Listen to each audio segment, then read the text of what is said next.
Okay. நான் இன்றைக்கு என்ன செய்றேன்னு சொன்னா, இன்றைக்கு உங்களுக்கு அவதிக்கோணம், மற்றது முழு அகத்திரைப்பு என்ன அப்படின்னு சொன்னா என்னன்னு சொல்லி போட்டு, அதுல வந்த பாசி பெருக்கலிகள பார்ப்போம்.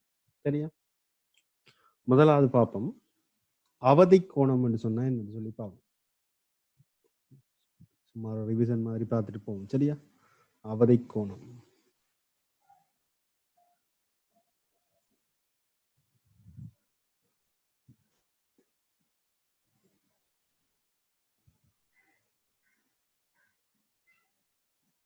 இப்போ அவதிக்கோணம் என்று நாங்க கதைக்கிற நேரம், கட்டாயம் நீங்க கவனத்துல கொள்ள வேண்டிய விஷயங்கள் என்னன்னு சொன்னா, ஒளிக்கதிர் வந்து ஒளியால் அடர்ந்த ஊடகத்துல இருந்து ஐதான ஊடகத்தை நோக்கி என்ன செய்யணும்னு சொன்னா போகணும். சரியா? அப்படி போற நேரம் இந்த படுகதிரினுடைய முறிகோணம் வந்து 90 பாகை. அதாவது 2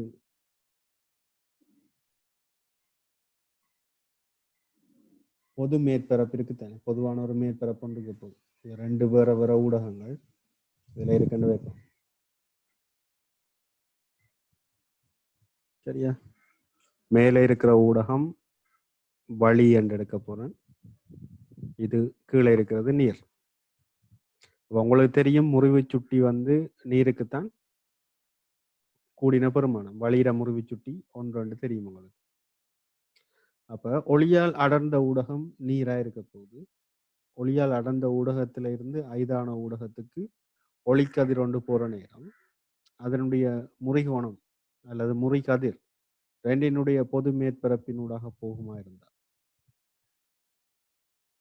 அப்ப இந்த நேரம் உருவாகிற முறிகோணம் நாங்க செவ்வனோட ஆக்கிற கோணத்தை தான் நாங்க பார்க்க போறோம். இது 90 பாகையா இருக்க போகுது. அப்படி இருக்கிற நேரம் இந்த படுகோணம் தான் இதனுடைய அவதி கோணம் என்று சொல்லி சொல்லுவோம். அப்ப நாங்க சினலின் விதியை பாவிச்சமா இருந்தா இங்க இதனுடைய முறிவு சுட்டி NW என்று வச்சிருக்கேன். வாட்டர்.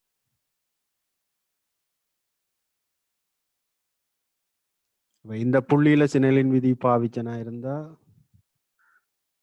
NW sin C சமன் இது வளியினுடைய முறிவு சுட்டி NAR into sin 90.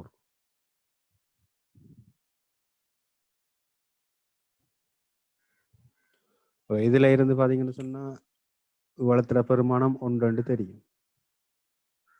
அப்ப NW sin C சமன் 1. ஆகவே இதுல இருந்து நீங்க உங்களுக்கு கேள்வி அவதி கோணமா இருக்குமா இருந்தா நீங்க எப்படி ஒரு கோவையை எடுத்துட்டு இதுல இருந்து நீங்க தந்த ஊடகங்களினது அவதி கோணத்தை காணலாம். அப்ப இதுல நான் நீர் வழி இடைமுகத்துல என்ன அவதி கோணத்தை எல்லாம் இருக்கும்னு சொல்லி பார்த்தணும். இதே இது கண்ணாடிக்கும் நீருக்கும் தந்தா அதை எப்படி காணலாம். இதேதான் பார்க்கணும். எது அவதி அதாவது முறிவுச்சுட்டி கூடின ஊடகம் எதுன்னு சொல்லி பார்க்கணும். கண்ணாடியா நீரான்னு பார்க்கணும். ஸோ அதுல கேட்ட கேள்விக்கு ஏற்ற மாதிரி நீங்க அடர்ந்த ஊடகத்துல இருந்து ஐதான ஊடகத்துக்கு ஒளிக்கதிர் போற மாதிரி நீங்க அதுல கீறி அதுல இருந்து நீங்க அவதி கோணத்தை துணியலாம். இப்ப முழு உட்கதிர்ப்புன்னு சொல்றது என்னன்னு சொன்னா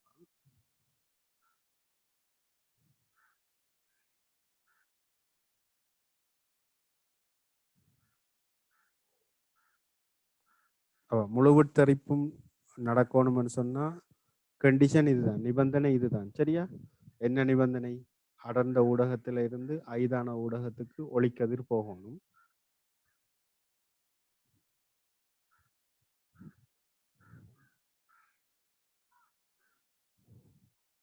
அதே நேரம் அதனுடைய அதாவது இப்ப வழி நீர் என்ற இடத்துல இருந்தா அந்த நீர்வழி இடைமுகத்திற்கான அவதி கோணத்திலும் பார்க்க கூடின பெருமானமுடைய கோணத்துல வந்து இங்க ஒளிக்கதிர் படுற நேரம் தான் அங்க வந்து என்ன நடக்கும்னு சொன்னா முழு வித்தரிப்பு நடைபெறும்.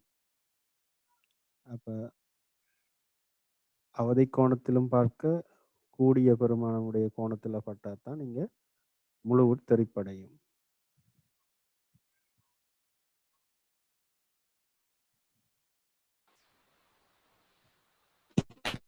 இங்க நான் தீட்டாண்டு போட்டனா இருந்தா இந்த தீட்டா greater than c இருக்கணும். அதாவது அவதி கோணத்திலும் பார்க்க கூடிய பெருமானமுடைய பெருமானம் இருந்தா தான் இங்க முழு உட்தரிப்படையும். அப்ப கண்டிஷன் வந்து படுகோணம் வந்து அவதி கோணத்திலும் பார்க்க பெரிதா இருக்கணும். அதே நேரம் அடர்ந்த ஊடகத்துல இருந்து ஐதான ஊடகத்துக்கு போகணும். ஒளிக்கதிரானது அடர்ந்த ஊடகத்திலிருந்து ஐதான ஊடகத்துக்கு போகணும்.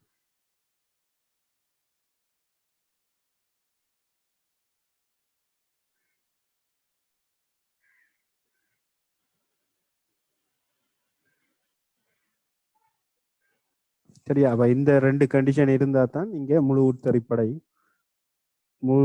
வந்து நடைபெறும். அப்ப முழு உட்தரிப்படை நேரம் இந்த கோணம் வந்து என்ன படுகோணம் சமன் தெரிகோணமா இருக்க போகுது. இந்த ரெண்டு கண்டிஷனும் சரியா இருந்தா தான் நீங்க முழு உட்தரிப்பை நீங்க எடுக்கலாம். சரியா? அவ மட்டுமட்டாக இப்ப இவர் முதலாவது தரம் முழு உட்தரிப்படைய ஆரம்பிக்க வேண்டாம். இவர் ஆரம்ப நிலை இதாத்தான் இருக்க போகுது. அவதி நிலையை அடைஞ்சுதான் என்ன செய்ய போறாரு, அதுக்கு பிறகுதான் முழு உட்தரிப்படைய ஆரம்பிக்கும். அப்ப முழு உட்தரிப்படையில இதுகளுக்கு உதாரணங்கள் என்று பார்த்தோம்னு சொன்னா நீங்க பாத்தீங்கன்னா வைரத்துல முழு உட்தரிப்படைகிறால உள்ளுக்குள்ள அந்த மினுங்கல் மாதிரி எங்களுக்கு மினுங்குற மாதிரி தெரியும். ஏன்னா அதே மாதிரி ஒப்டிக்கல் ஃபைபர்னு சொல்லுவோம். அதாவது எங்களோட உடலுக்குள்ள வாய்க்குள்ள அந்த வயர் விட்டு பார்க்கறேன்னு சொல்லுவாங்க இந்த கேமரா விட்டு ஃபைபர். அப்ப அதுல வந்து முழு உட்தரிப்படைஞ்சு நடக்கிறப்போ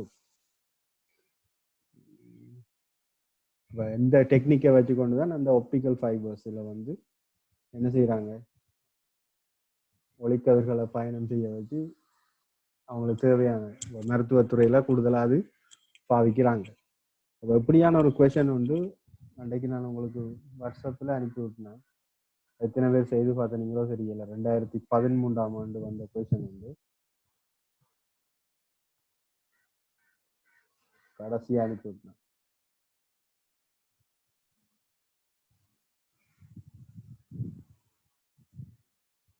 இப்படியான கேள்விகள் வந்து உங்களுக்கு ஈஸியா இருக்கும் செய்யறதுக்கு. பெரிய கஷ்டம் வந்து ஒன்றும் இருக்காது.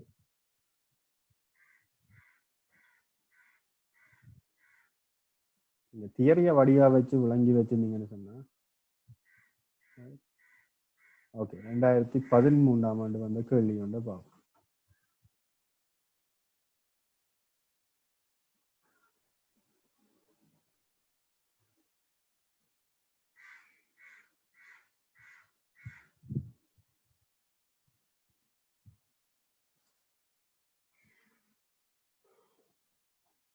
இந்த கேள்வியை பாருங்க. தற்கால உலகில் ஒளியியல் நார்கள் தொலைத்தொடர்பு மருத்துவம் போன்ற துறைகளில் பயன்படுத்தப்படுகின்றன. நான் சொன்னேன் ஒப்டிக்கல் ஃபைபர்ஸ் என்று சொல்லி, இதுதான் அந்த ஒளியியல் நார்கள் என்று சொல்லி சொல்ற அந்த ஒப்டிக்கல் ஃபைபரா இருக்க போகுது. அப்ப இது வந்து தொலைத்தொடர்பு மற்றது மருத்துவம் போன்ற துறைகள்ல வந்து பயன்படுத்துறாங்க. இப்ப இதுல உங்களுக்கு படிமுறை சுட்டி நார் எனப்படும் ஒளியியல் நாரின் குறுக்குவெட்டு தோற்றம் வந்து உங்களுக்கு தரப்பட்டிருக்கு. அதுல பாத்தீங்கன்னு சொன்னா ரெண்டு வேற வேற முறிவு சுட்டியுடைய பதார்த்தங்கள் இருக்கு. N1 வந்து 1.5, N2 வந்து 1.44. அந்த அதுல வந்து ஒளிக்கதிர் வந்து படுது P என்ற புள்ளியில, பிறகு உள்ளுக்குள்ள ஒளிக்கதிர் முழு உட்தரிப்படையுது. அந்த நேரம் உள்ள கோணம் C என்று தந்துக்கிறாங்க. அதுல பாருங்க, அகனி எனப்படும் நாரின் உட்பகுதி முறிவு சுட்டி 1.5 உடைய ஓர் ஊடு காட்டும் திரவியத்தினால் ஆனது. மூடல் எனப்படும் நாரின் வெளிப்படை முறிவு சுட்டி 1.44 உடைய வேறோர் ஊடு காட்டும் திரவியத்தினால் ஆனது. அப்ப இங்க பாத்தீங்கன்னு சொன்னா முழு உட்தரிப்படையக்குள்ள இந்த நான் சொன்ன கண்டிஷன் எல்லாம் சரியா இருக்கு. என்ன அடர்ந்த ஊடகத்துல இருந்து ஐதான ஊடகத்துக்கு ஒளிக்கதிர் போகுது. 1.5 என்ற முறிவு சுட்டியுடைய ஒரு ஊடகத்துல இருந்து 1.44 முறிவு சுட்டியுடைய ஊடகத்தை நோக்கி ஒரு ஒளிக்கதிர் வந்து போகுது. ஏ பாட் என்ன கேட்கிறாங்கன்னு பார்ப்போம். ஒரு ஒன்றில் காணப்படுகின்றவாறு வழியில் செல்லும் ஓர் ஒரு நிற ஒளிக்கதிர் படுகை கோணம் தீட்டாவுடன் நாரின் ஒரு நுனியில் புகுந்து அகனிக்குள்ளே முறிவடைகின்றது. பின்னர் அகனி மூடல் இடைமுகத்தில் மீது ஒளிக்கதிர் அவ்விடைமுகத்தின் அவதிக்கோணம் சி.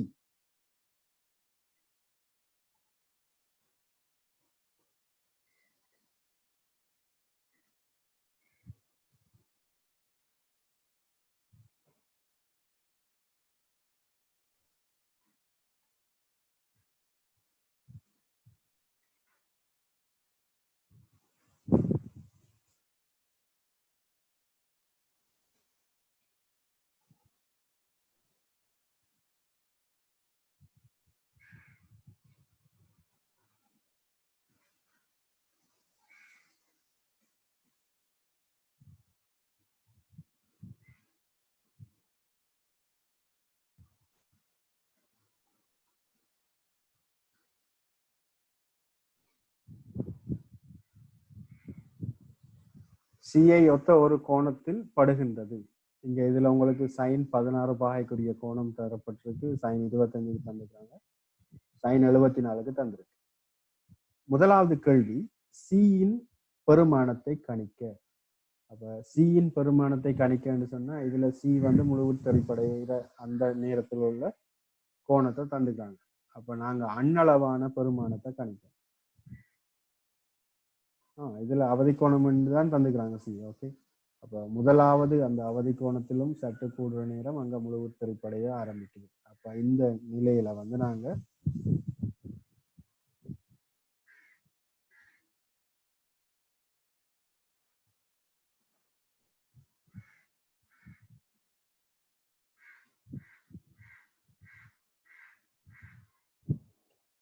இப்படியான ஒரு நிலைதான் எங்களுக்கு அவதி கோணமா இருக்க போகுது. இந்த நேரத்துல நாங்க அகனி முடல் மேலே இருக்கிறது முடலா இருக்க போது, இது வந்து அகனியா இருக்க போகுது. அகனி என்ற ஊடகத்துல இருந்து முடல் என்ற ஊடகத்துக்கு போக போகுது. இதுல உங்களுக்கு முறிவு சுட்டியெல்லாம் தந்துக்கிறாங்க. 1.5 இங்க 1.44. இதுக்குரிய அவதி கோணம் கேள்வி இது சி. அப்ப இந்த இடத்துல நாங்க சினலின் விதி பாவிக்கலாம். 1.5 sin c சமன் 1.44 sin π/2.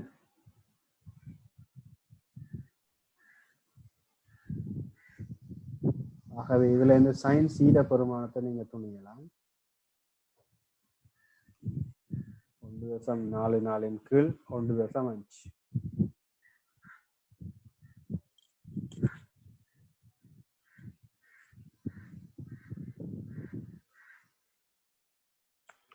அப்ப இதுல நீங்க சுருக்கி பாத்தீங்கன்னு சொன்னா உங்களுக்குரிய ஆன்சர்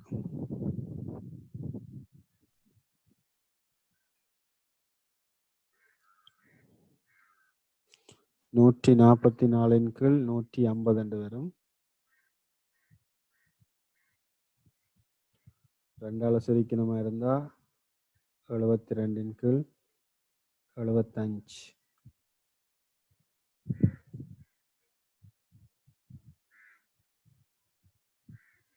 sin c பெருமானம் கால்குலேட்டர் வச்சிருந்தா சொல்லுங்க அடிச்சு. 0.96. 0.96. Yes. 0.96 இதுக்கு மேல எதுவும் பெருமானம் தந்திருக்காங்களா? இருக்கு. sin 74 பாகை.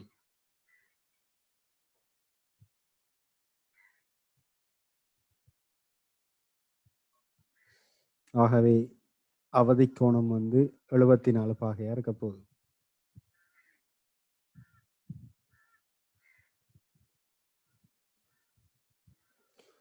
அப்ப இது சாதாரணமா அவதி கோணம்னு கேட்டா நாங்க இப்படி நேரடியா கண்டு கொடுக்கலாம். சரியா?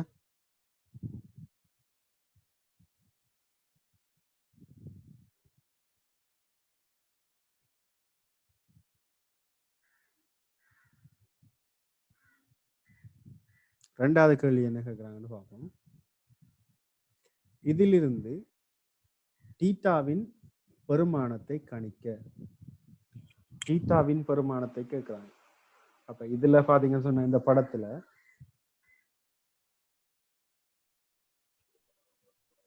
இப்படி ஒரு குற்றியில வந்து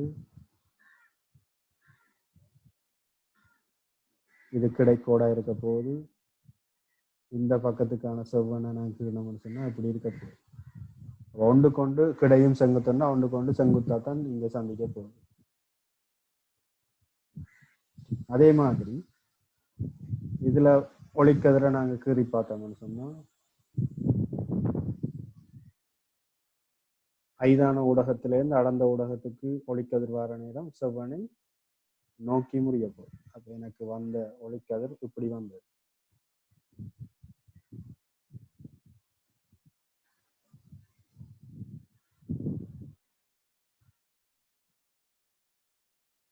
இந்த நேரம் சியினுடைய பெருமானம் தெரியும். இந்த முறிகோணம் ஆறா இருக்க போகுது. இது தீட்டா. அப்ப இதோட செங்கோண முக்கோணின்னு சொன்னா இங்க ஆறுடைய பெருமானம் வந்து 90 சய சியா இருக்கு. இதுல பாத்தீங்களா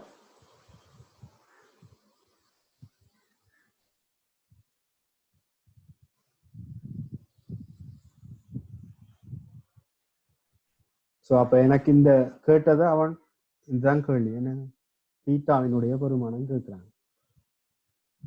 அப்ப இப்ப இந்த இடத்துல இந்த புள்ளி வந்து பி என்று தரப்பட்டது. புள்ளி பியில் இந்த புள்ளி வந்து பி.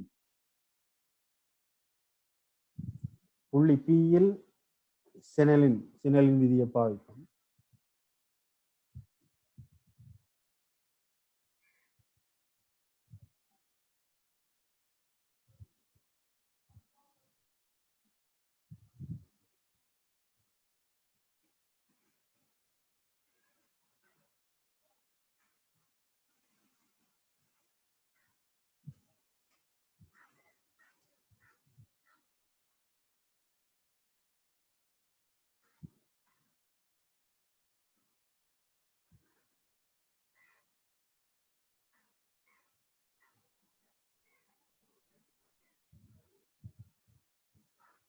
இப்ப இது வழி என்ற இடத்துல இருந்தா NA into sin theta சமம். இது வந்து உங்களுக்கு தரப்பட்டிருக்கிறது வந்து அகணியா இருக்க போகுது.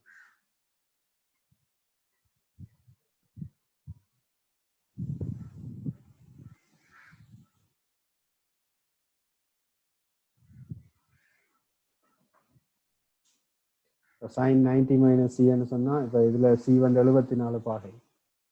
ஆகவே 90 சய 74 என்று சொன்னா மிச்சம் 16 பாகைன்னு வரப்போகுது. sin 16 பாகை.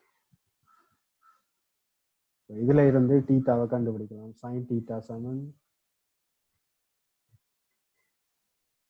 இது வழியில பெருமானம் உண்டு தானே. அது sin 16 இங்க பெருமானம் உங்களுக்கு தந்துக்கிறாங்க.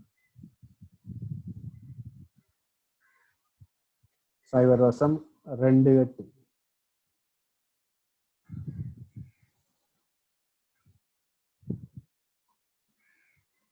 ஸோ இது ரெண்டையும் பெருக்கும் போது உங்களுக்கு என்ன ஆன்சர் வருது? 0.42 கிட்ட வருது. 0.42.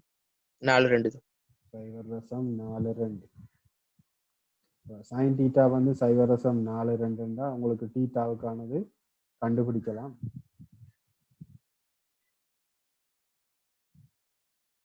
தந்திருக்கு, அதுவும் தந்திருக்கு. என்ன 25 பாகை.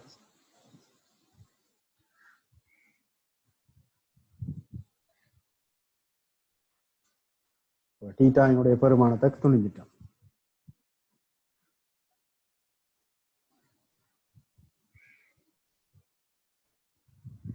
மூன்றாவது கேள்வி கேட்கிறாங்க. கதிர் அகனி முடல் இடைமுகத்திலிருந்து முழு அகத்தரிப்படைந்து நார் வழியே ஊடு கடத்தப்படுவதற்கு தீட்டாவின் பெருமானங்களின் வீச்சை காண்க என்று சொல்லி கேட்கலாம்.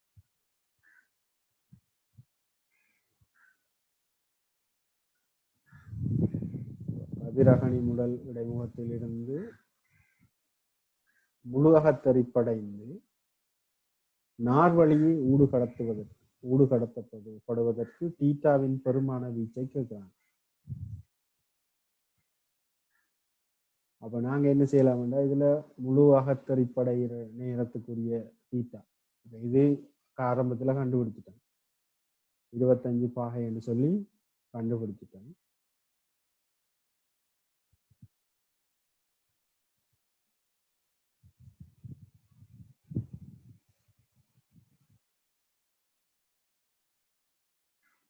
இப்ப இதுல நீங்க பாத்தீங்கன்னு சொன்னா தீட்டாவினுடைய பெருமானம், இந்த தீட்டாவினுடைய பெருமானம் பூச்சியமா இருந்தா முழு உட்தறிப்படைவு நடைபெறுமா? தீட்டாவினுடைய பெருமானம் பூச்சியமா இருந்தால் இங்க முழு உட்தறிப்பு நடைபெறுமா நடைபெறாதா? இல்ல தீட்டா பூச்சியம் வேண்டாம் நடைபெறாது. என்னன்னு சொன்னா இங்க பாத்தீங்கன்னா இப்படி வந்துடும், என்ன செவ்வனா வந்து படுற மாதிரி இருக்க போகுது. அப்ப எந்த ஒரு முகத்திலையும் செவ்வனா வந்து படுற ஒளிக்கதிர் வந்து என்ன செய்யாது, முறிவடையாது. அப்ப இங்க தீட்டாவினுடைய பெருமானம் வந்து பூச்சியத்தை விட பெரிதா இருக்கும். அவங்க தீட்டாவினுடைய பெருமானம் வந்து பூச்சியத்திலும் பார்க்க பெரிய பெருமானமா இருக்கும். அதே நேரம் அவன் கேட்டது வந்து அந்த இடைமுகத்துல போகணும்னு சொன்னா இந்த 25 பாகையிலும் பார்க்க குறைவானதா இருக்கும். சரியா? கேள்விய வடிவா வாசிச்சீங்கன்னு சொன்னா விளங்கும். அவன் கேட்ட கேள்வி வந்து என்னன்னு சொன்னா,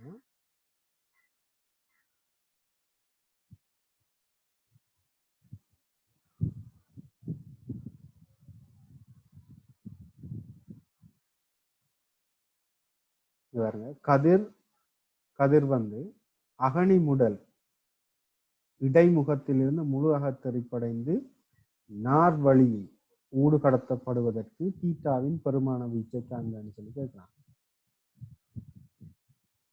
அப்ப இங்க தீட்டா வந்து பூஜ்ஜியத்தை விட பெரிதா இருக்கணும் ஒரு கண்டிஷன். அதே நேரம்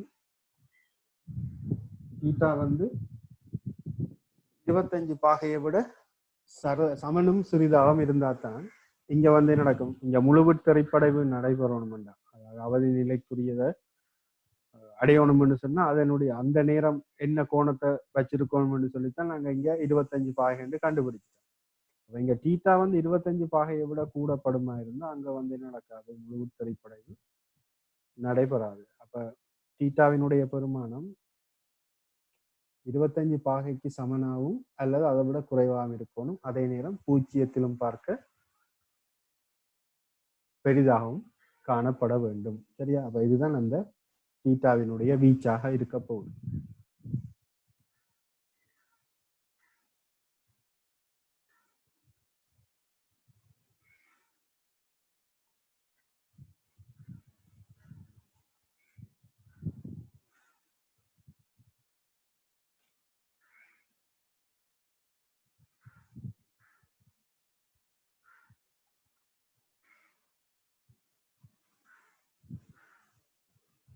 தொலைத்தொடர் பாடலில் அத்தகைய நார்களை பயன்படுத்துவதன் ஒரு பிரதான அனுகூலத்தை எழுதுக. என்ன அனுகூலம், ஏன் பாவிக்கிறீங்கன்னு சொல்லி சொல்லுங்க.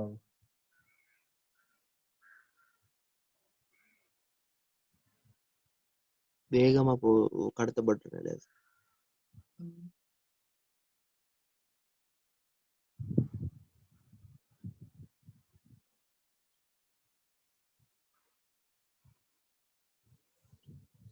வேகமா கடத்தப்படுறது.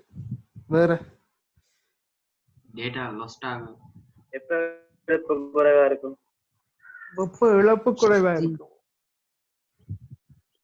வீண் விரயமாகிறது குறைவா இருக்கும் சார்.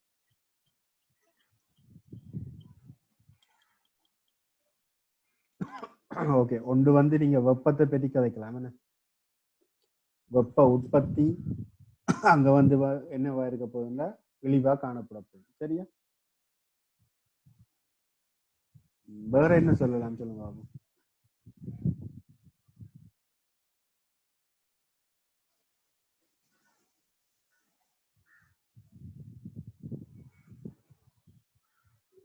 ஒன்று வெப்ப இழப்பு, அந்த வெப்ப உற்பத்தியை பற்றி சொல்லிட்டீங்க. அதே மாதிரி வேற ஏதாவது?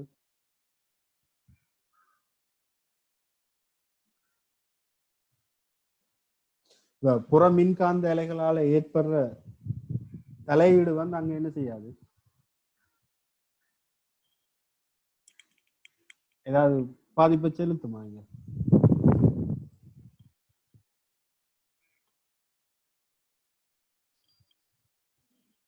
இந்த ஒப்டிக்கல் ஃபைபர்ஸ்ல ஒரு அனுகூலம் சொன்னா என்னன்னு சொன்னாரா, இப்போ புற மின்காந்த அலைகள் இருக்குத்தானே, அந்த புற மின்காந்த அலைகளால வந்து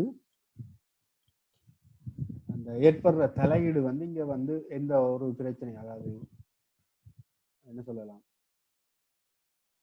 தலையீட்டால ஏற்படுற தடையை வந்து நாங்க இங்க தவிர்த்து கொள்ளக்கூடிய மாதிரி இருக்கு. சரியா? புற மின்காந்த அலைகளில் இருந்து வரும் தலையீட்டுகளால உருவாக்குற தடைகளை வந்து இங்க நாங்க என்ன செய்யலாம்னு சொன்னா தவிர்த்து கொள்ளக்கூடிய மாதிரி இருக்கும். சரியா? ஒன்று வந்து வெப்ப உற்பத்தி வந்து குறைவா இருக்கும் நல்ல எளிவா இருக்கும்னு சொல்லலாம். மற்றது டேட்டா லொஸ்ட்னு ஒரு ஆள் சொன்னேன், நீங்க பரிமாற்ற அல்லது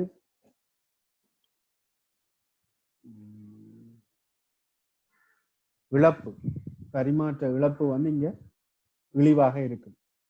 சரியா? ஒன்று வெப்ப உற்பத்தி குறைவு, பரிமாற்ற இழப்பு குறைவா இருக்கும், இழிவா இருக்கும். மற்றது புற மின்காந்த அலைகளில் இருந்து வர தலையீட்டால ஏற்படுற பாதிப்பு வந்து இங்க தவிர்த்து கொள்ளக்கூடிய மாதிரி இங்க காணப்பட போகும்.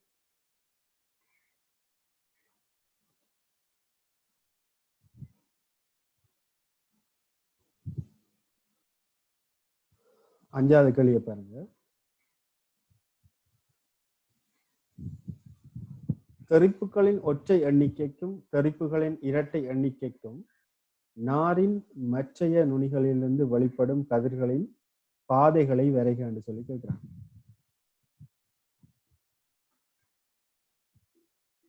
ஒற்றை தெறிப்புகளினதும் தெறிப்புகளின் ஒற்றை எண்ணிக்கைக்கும் தெறிப்புகளின் இரட்டை எண்ணிக்கைக்கும்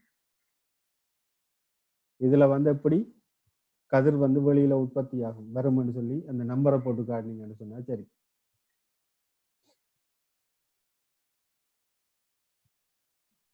இதுல முதலாவது தெறிப்பு இப்படி நடைபெற்றிருக்கு. அப்ப நாங்க இதுல ரெண்டாவது தெறிப்பு நடைபெற போது இங்க இதுல நடைபெற நேரமும் சி என்ற இதுல நாங்க கீறிக்கு பார்க்கலாம்.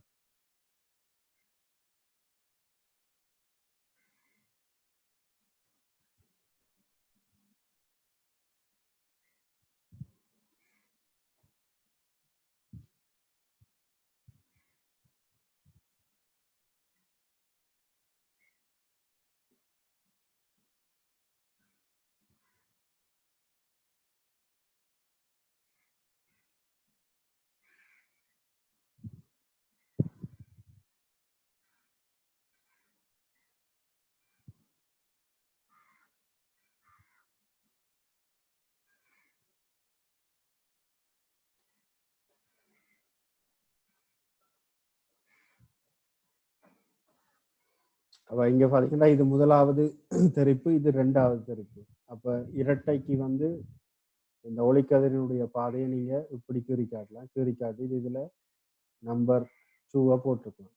சரியா? ஏனென்றா இங்க தெறிப்புகளின் இரட்டை எண்ணிக்கைன்னு தானே தராங்க. நாங்க இதுல கீறி பார்க்கலாம். இது முதலாவது தெறிப்பு, இந்த இடத்துல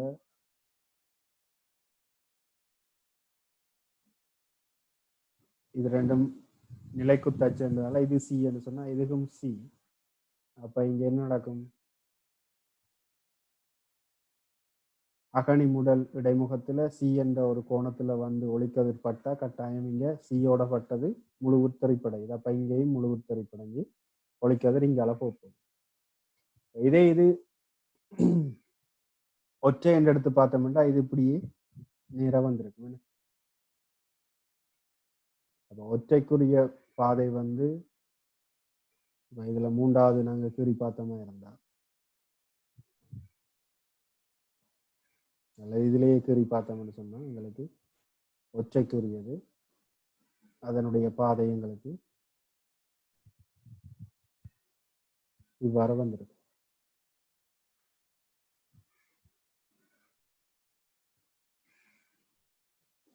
இதுல நீங்க நம்பரை போட்டு காட்டலாம். அப்ப ஒரே படத்துல நீங்க கீறி காட்டலாம். ஒரு சதுரமா ஒரு குச்சி ஒன்றை கீறி பாட்டு அதுல இலக்கங்களை போட்டு பாருங்க.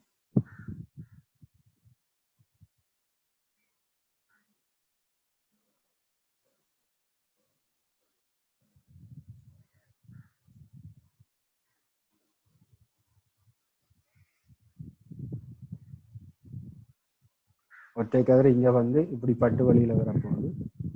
அப்போ ஒற்றை இலக்கம் வந்து இப்படியா இருக்கும். இரட்டை இலக்கத்துல இங்க வந்து பட்டு கீழே பட்டு திருப்பி இங்க போகும்.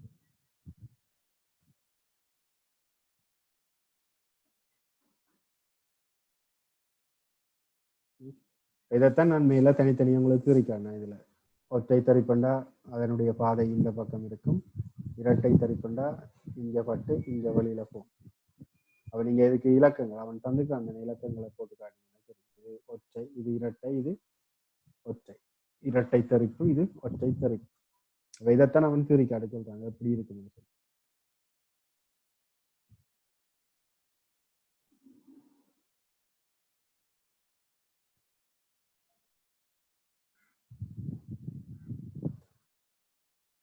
இருக்கும் படுகதிருடன் ஒரு ஒன்றை உமது விடைத்தாளில் பிரதி செய்து பியில் பட்டு பின்னர் அகனி முதல் இடைமுகத்தில் விழும் ஆனால் முழு அகத்திரிப்புக்கு உட்படாத ஒரு கதிரின் முழுமையான பாதையை காட்டுகிறேன்னு சொல்லி சொல்றாங்க.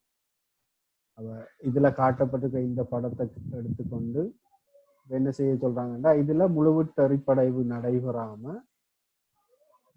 அதுல வார ஒளிக்கதிர் முறிஞ்சு அங்க என்ன மற்ற ஊடகத்துக்குள்ள போற ஒளிக்கதிரினுடைய பாதையை வரைஞ்சி காட்ட சொல்லி கேட்கிறான்.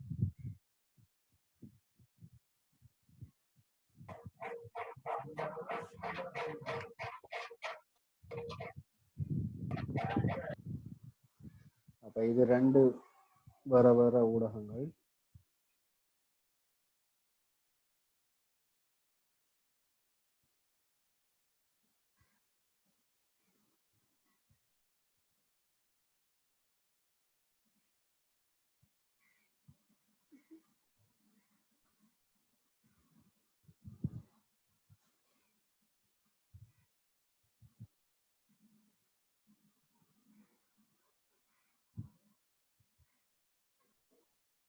அப்ப வழியில இருந்து அகனிக்குள்ள போற நேரம் அடர்ந்த ஊடகத்துக்குள்ள ஐதான ஊடகத்துல இருந்து அடர்ந்த ஊடகத்துக்கு போகுது. அப்ப ஐதான ஊடகத்துல இருந்து அடர்ந்த ஊடகத்துக்கு போய்க்குள்ள செவ்வனை நோக்கி முறிய போகுது.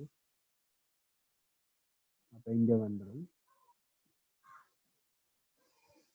இப்ப இதுல செவ்வனை கிரி பார்த்தோம்னா இதுல பாத்தீங்கன்னு சொன்னா இந்த அகனி என்றது 1.5, இது 1.44. அப்போ அடர்ந்த ஊடகத்திலிருந்து ஐதான ஊடகத்துக்கு போகக்குள்ள செவ்வனை விலத்தி முறிய போகுது. இதனுடைய பாதையை விட்டு விலத்தி செவ்வனை விலத்தி முறியும். இதனுடைய உண்மையான பாதைகளை நான் டொட் லைன்ல கீறி காட்டினா இருந்தா ஓகே இந்த லைன்ல கீறி காட்டும். இப்ப இதுல உண்மையா இது வந்து முறியாம இப்படியே போயிருப்பாங்க. இது வந்து இப்படி போயிருப்பாங்க.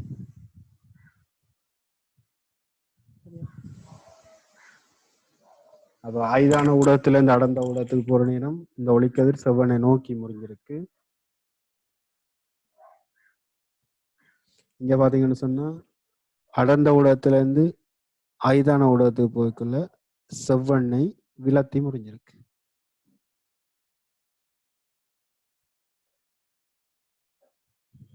இந்த ஒளிக்கதிர் கதிர்வரி படத்தை சரியான முறையில் குறிக்காண்டீங்கன்னா சரி.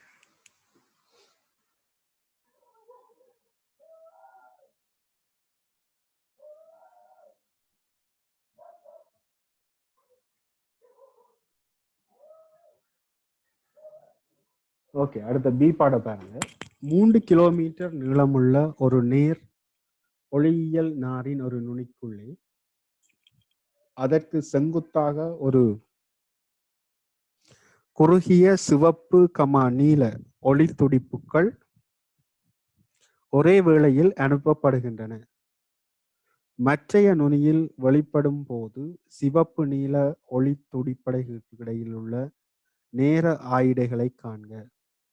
வழியில் ஒளியின் கதி லைட்டோட வேகம் உங்களுக்கு தெரியும் 3 × 10 நீலம் சிவப்பு ஒளிக்கான முறிவு சுட்டிகள் முறையே 1.53 மற்றது 1.48.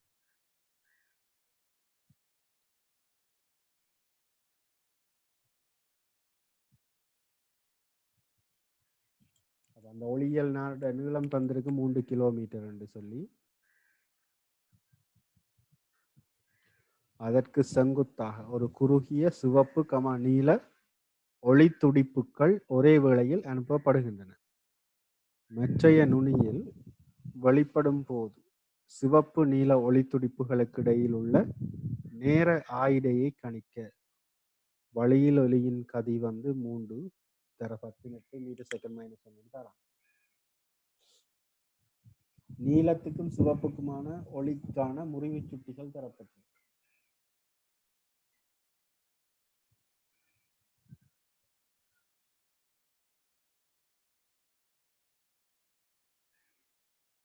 அப்ப உங்களுக்கு தெரியும் முறிவு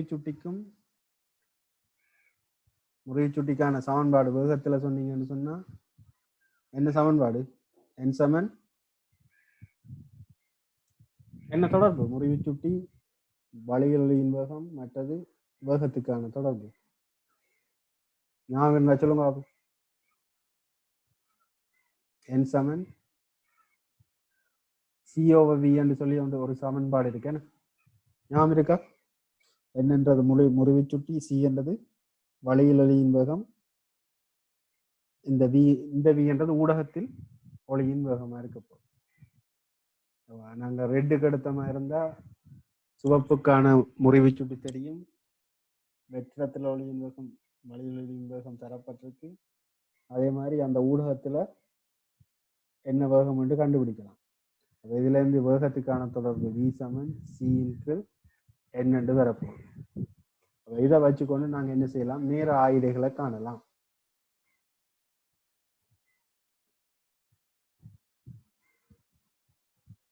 அப்ப நாங்க முதலாவது பார்ப்போம், நீல நிறத்துக்கு பார்ப்போம். சரியா? நீல நிறத்தினுடைய வேகத்தை கண்டுபிடிச்சனா இருந்தா c/n. c என்றது வழியில் ஒளியின் வேகம் 3 × 10. முறிவு சுட்டி தரப்பட்டிருக்கு. நீளத்துக்கான முறிவு சுட்டி 1.53.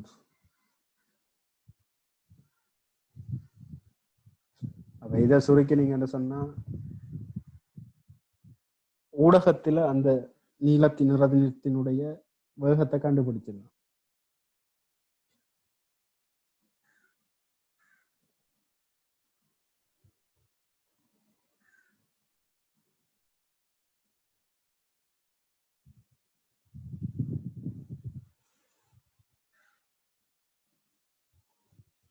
அதை சுருக்கினா எவ்வளவு வருது?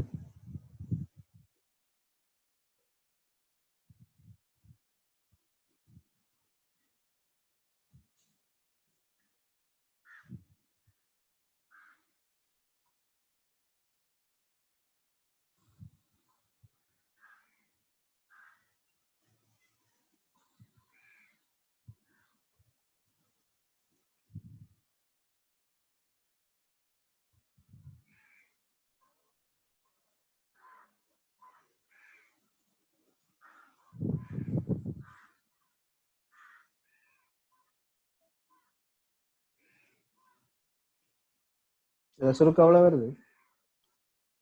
1.96 வர 18.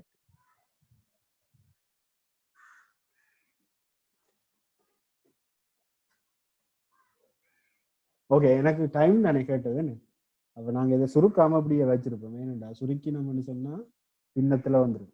அப்ப நாங்க சுருக்காம நேரம் தானே கேட்டது.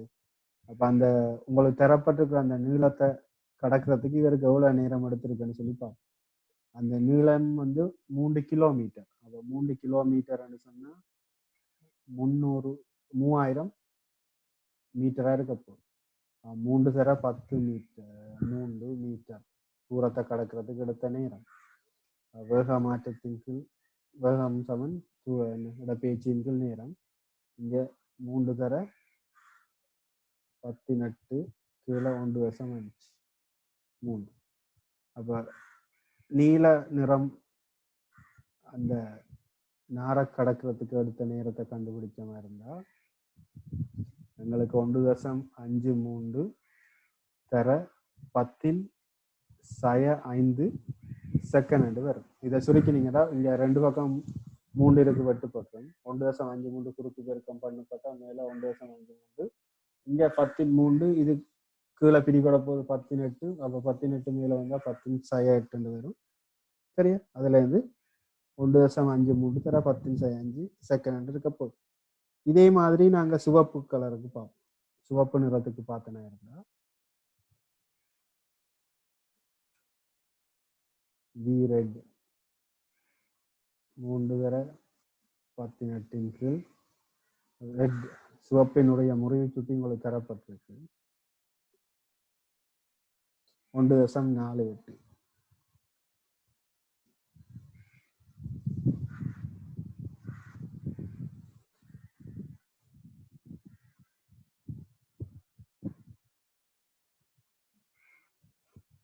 சிவப்பு நிறம் பயணிக்க எடுத்த நேரத்தை கண்டுபிடிப்போம். TR சமன் 3 தர 18 சொன்னா இங்கே என்ன நடக்க போகுதுன்னு சொன்னா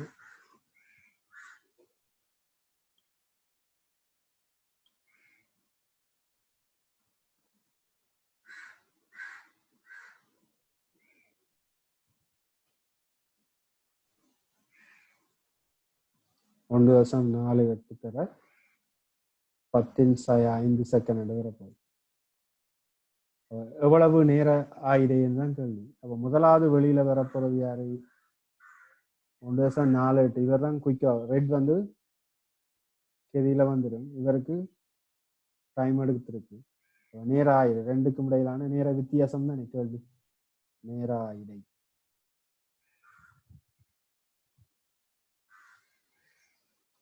அது 1.53 இருந்து 1.48 கழிச்சு விடுது.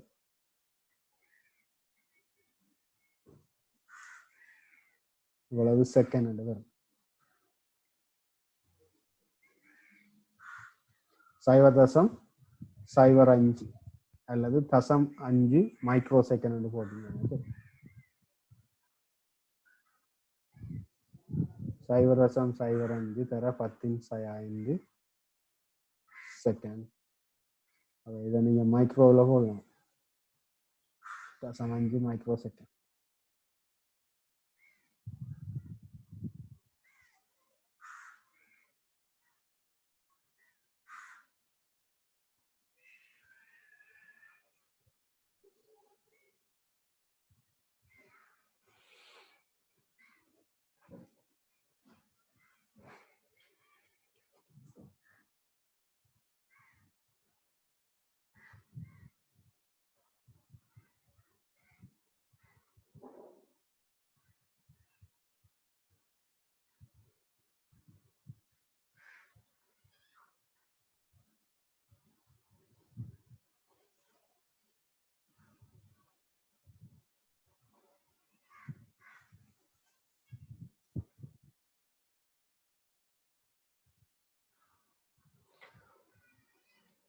ஓகே, சீப்பாட பாருங்க. ஒளி சைகைகளை மேலும் திறமையாக ஊடு கடத்துவதற்கு நாரின் நடுவிலிருந்து புறப்பரப்புக்கு முறிவு சுட்டி படிப்படியாக தொடர்ச்சியாகவும் குறையுமாறு சில ஒளியியல் நார்கள் செய்யப்பட்டுள்ளன. இவ்வகை ஒளியியல் நார்கள் தரப்படுத்திய சுட்டி நார் எனப்படும். இரு முழு அகத்தரிப்புகளின் நேர வீச்சில் அத்தகைய ஒரு நார் வழியை ஊடுகடத்தும் ஒரு நிற ஒளிக்கதிரின் பாதையை வரைக என்று சொல்லி கேட்கிறாங்க. இப்ப ஒளிச்சைகைகளை மேலும் திறமையா ஊடுகடத்துவதற்கு என்ன செய்யறாங்கன்னு சொன்னா,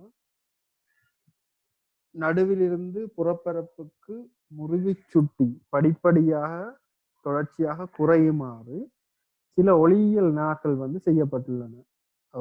மேல போடுற அந்த லேயர் இப்ப படிப்படியா குறைவடைகிற மாதிரி ஒளியியல் நாட்களை செய்யறாங்களாம்.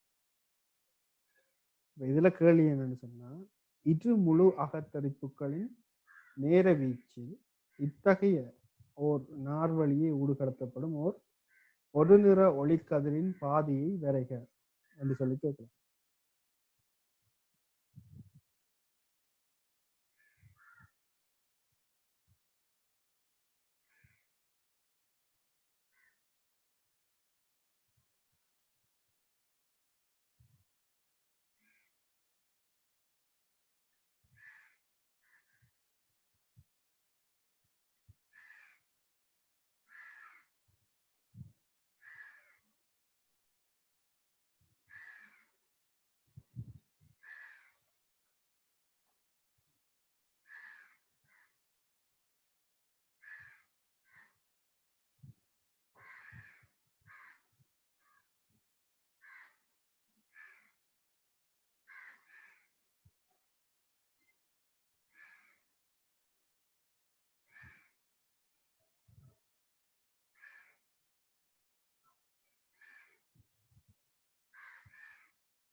இதுல உங்களுக்கு சொல்லப்பட்டிருக்கு, இது முழு அகத்தரிப்புகளின் நேர வீச்சில் என்று கேட்கிறாங்க.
அப்ப இரு முழு அகத்தரிப்படைகிற நேரம் எங்களுக்கு அலை வடிவம் இப்படித்தான் பெறப்போகுது.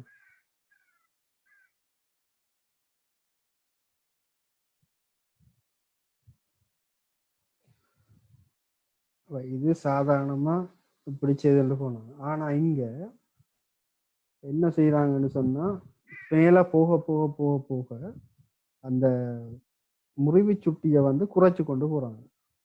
முறிவு சுட்டியை குறைச்சு கொண்டு போற நேரம் இங்க பாத்தீங்கன்னா எனக்கு இந்த அலைவடிவம் இப்படி இப்படி முடிஞ்சுதான் பிறப்பு. ஒரு சந்தர்ப்பத்துல இப்படி இப்படி போறது வந்து ஒரு இடத்துல வந்து முழுவகத்தறிப்படை என்று வச்சமா இருந்தா அந்த பாதையை நான் பூரணப்படுத்தி பார்த்தா எனக்கு வரப்போற பாதை வந்து எப்படி இருக்குன்னு சொன்னா ஒரு சைன் வளை மாதிரி இருக்க சரியா? ஒரு சைன் வளை மாதிரி இங்க இருக்கு. இது வந்து என்னன்னு சொன்னாலா இப்ப 2 ஊடகத்துக்கு தனியே ரெண்டு முறிவு சுட்டி வேற முறிவு சுட்டியுடைய இருவேறு ஊடகங்களுக்கு போற நேரம் முழுவகத்தறிப்பு இப்படி இருக்கும்.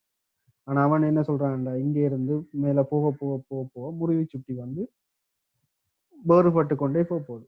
இப்ப உதாரணமா ஒரு 4-5 வேற பெருமானமுடைய முறிவு சுட்டிகள் எங்க எடுத்தா இங்க என்ன நடக்கும்? ஒளிக்கதிர் ஒவ்வொரு ஊடகத்துல இருந்தும் போக பாத்தீங்கன்னா இதனுடைய பாதை வந்து அப்படியே படிப்படியா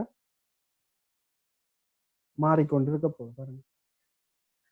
இங்க பாத்தீங்கன்னா இந்த லைன் இந்த நேர்கோடு போக வேண்டிய இடத்தை விட்டு விலகி போகுது. இது போக வேண்டிய இடத்துல இருந்து விலகி போகும். அதே மாதிரி தான் இதுக்கும் ஒரு நேர்கோட கிரி பார்த்தேன்னா இது போற வேண்டிய பாதையை விட்டு என்ன செய்ய போகுது?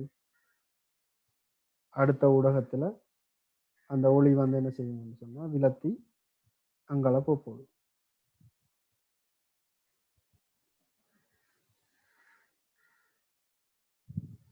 அவ இப்படி போய் ஏதோ ஒரு இடத்துல வந்து என்ன நடக்கும்னு சொன்னா முழு அகத்தறிப்படைய ஆரம்பிக்கும்.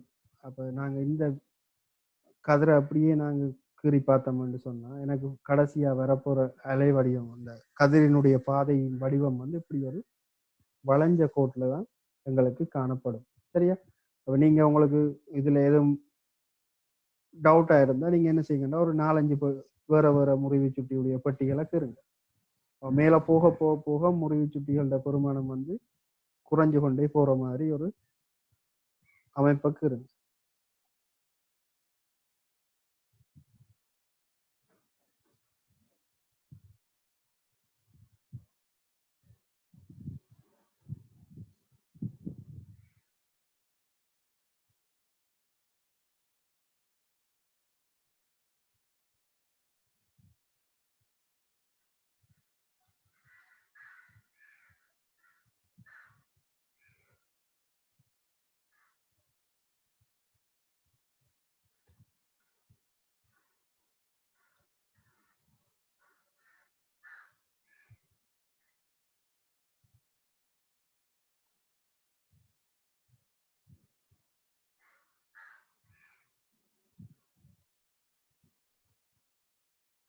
இதை கொஞ்சம் பெருசா கீறி பார்த்தீங்கன்னா இது இப்படியே முடிஞ்சு இங்க போய் ஒரு இடத்துல உள்வுத்தறிப்படைய ஆரம்பிக்க போகுதுன்னு வைப்போம்.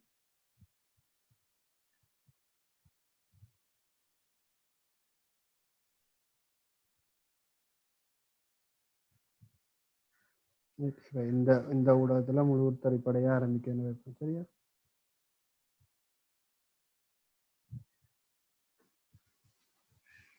திரும்பி என்ன செய்ய போகுது? இதே மாதிரி இங்கால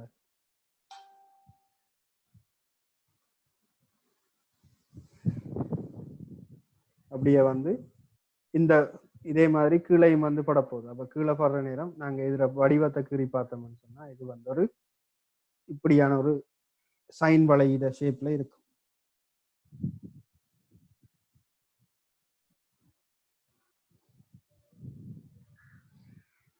அப்ப நீங்க இந்த இதுக்குரிய ஆன்சர் வந்து வளைஞ்ச ஒரு வளைவான பாதை வழியே தான் இருக்க முடியாது. வளைவான பாதை தான் நீங்க கீறணுமே தவிர வேற எந்த கீறினா எந்த வடிவம் கீறினாலும் அது வந்து பிழையானதா தான் அங்க கருதப்படும். இது விளங்குது என்னன்னு சொல்லி இது வந்து மேற்பரப்புல இப்படி பட்டு வந்தவர் இனி இங்க வந்து திரும்ப 2 முழு அகத்தரிப்புன்னு சொல்லிட்டாங்க. அப்ப இது ஒரு முழு அகத்தரிப்பு. இதே மாதிரி கீழே இருக்கிற மேல இருக்கிற மாதிரி ஒளியியல் நாள் கண்டா இதே மாதிரி கீழையும் இருக்கணும் என்ன?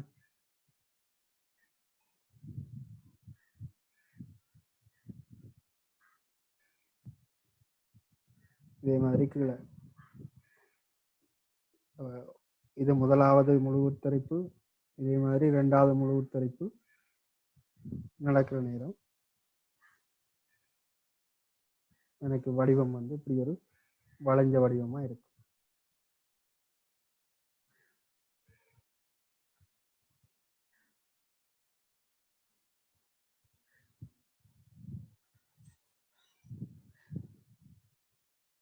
கீறி பார்த்தா இப்படி வந்து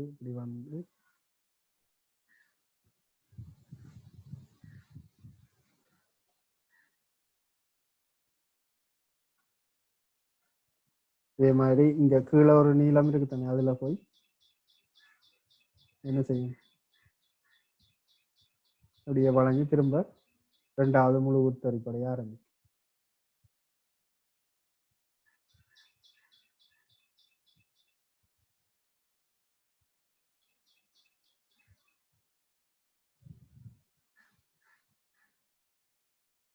சரியா?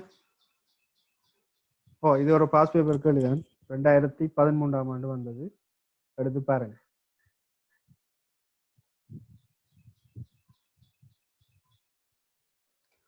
படுகதிர் ஒரு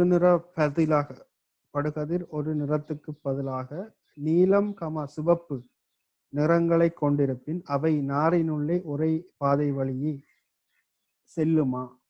உமது விடையை ஒரு வரிப்படத்தின் துணையுடன் விளக்குக என்று சொல்லி கேட்கிறான்.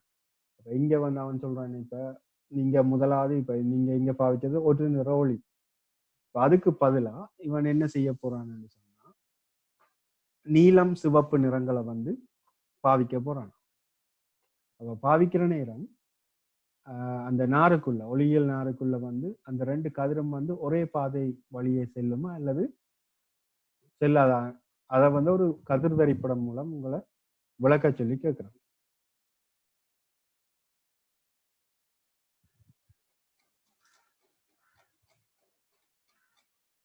நாங்க ஏற்கனவே துணிஞ்சிட்டோம். என்ன வேல் தனித்தனியா வர நேரம் எடுக்குது. ஸோ அப்ப இதுல பாத்தீங்கன்னு சொன்னா ஒரே பாதையில போகாதுன்னு சொல்லி உங்களுக்கு தெரியும். சரியா? ரெண்டும் வேற வேற வேகம். அப்ப அந்த ஊடகத்துல அவையில் பயணிக்கிற நேரங்கள் வந்து ஒண்ணுக்கு ஒண்ணு முரணா இருக்கு. அது வெளியில அப்படி வர நேரம் அதனுடைய ஒளி செல்லும் பாதை வந்து வேறையா இருக்க போகுது. அந்த ஒளி செல்ற பாதையை நீங்க வரைஞ்சு காட்டணும். சும்மா சாதாரணமா ரெண்டு வேற வேற பாதைகளை கீறினா அதுல எது மேல, அதாவது ரெண்டு வேற வேற பாதைகள்னு வரும்போது ஒன்று மேல ஒன்று கீழே இருக்க போகுது. என்ன மேல போற கதிர் வந்து என்ன நிறமா இருக்க போகுது, கீழே வர்றது என்ன நிறம்?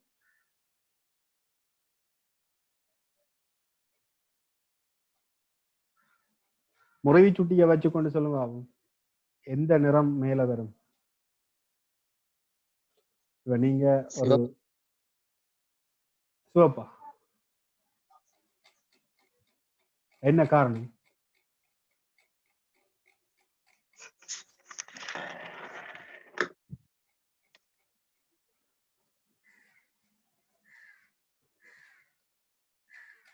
சிவப்புன்னு சொல்லிட்டீங்க. சரி, மேலதான் சிவப்பு வரப்போகுது, அதுக்குள்ள நீலம் வரும். அதுக்குரிய காரணம் என்னவா இருக்கும்?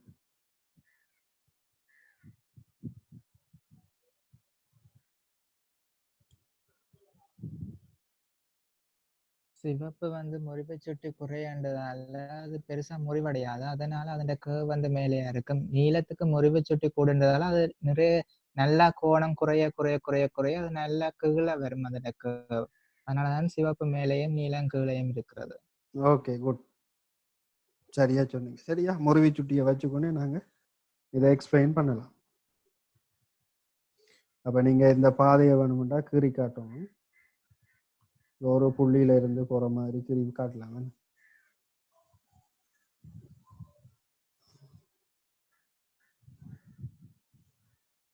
சிவப்பு வந்து இப்படி இருக்குமா இருந்தா நீளத்தினுடைய பாதை வந்து அதுக்கு கீழேயா இருக்கட்டும்.